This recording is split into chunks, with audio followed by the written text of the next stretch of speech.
We are at Ford Field. Ohio is here. Western Michigan is here. Charlie Hatch, Cameron Fields, Andrew Gillis.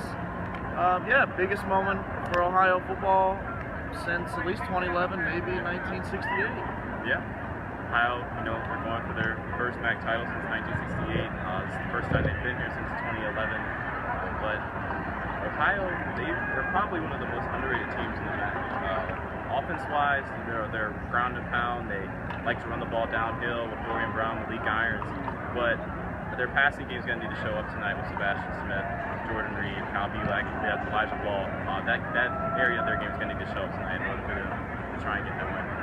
Yeah, it's a lot different, especially when you consider the fact that Western Michigan comes into this game statistically so much better offensively. Andrew, what do you think?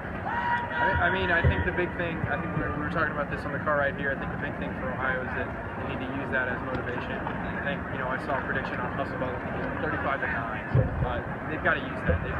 Nobody's predicting them to win this game. Nobody thinks they have a chance of winning this game. Everybody's looking at this game as Western Michigan's game before they go to the Cotton Bowl. For Ohio, that's got to mean something. You've got to use that as something.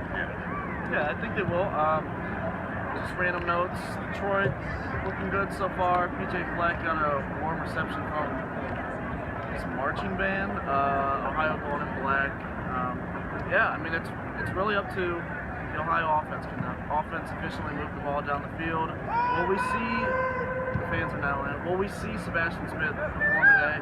He's been quiet as the offensive passing game's been quiet. I think the big thing, I wouldn't be surprised to see Ohio take some chances. You've got to be aggressive in a game like this. You've got to run a couple verses. You've got to go a couple deep balls. Exactly. Maybe even a surprise onside kick, because Western Michigan's come out. They're aggressive, but PJ Fleck isn't one of those conservative coaches. They don't have the same mindset as Ohio does. So you've got to be aggressive. I think on defense, the big thing, Ohio has to be able to stop Western Michigan's ground game with 6, maybe 7 if you have to in the box, because you've got to contain Corey Davis with 2 or 3 guys. You've got to slow him down really at all costs. You've got to do whatever you can to slow him down, because you just mentioned the Ohio offense. Well, the Ohio defense can't come up to the challenge, then they're in trouble. Last year they gave up 430 yards, 401 in the second half against Western Michigan.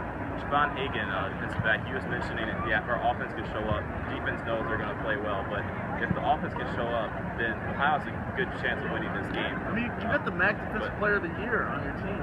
Yeah, Ohio has best defense in the MAC, best run defense in the MAC. The secondary is underrated with young players, but Ohio is at its best when it tries to be more aggressive, when it's not as conservative, when it tries to go for more riskier plays, and it just tries to be more aggressive. But I think that's what I was saying. I think that was the problem at Tennessee, and I think they had that excellent game plan against Toledo earlier in the year. They went in big underdogs, and that's exactly what they did. They took their shots, ran a couple of reversals, and they got out early. I think that's the big thing. Western Michigan's only trailed twice in MAC games this season.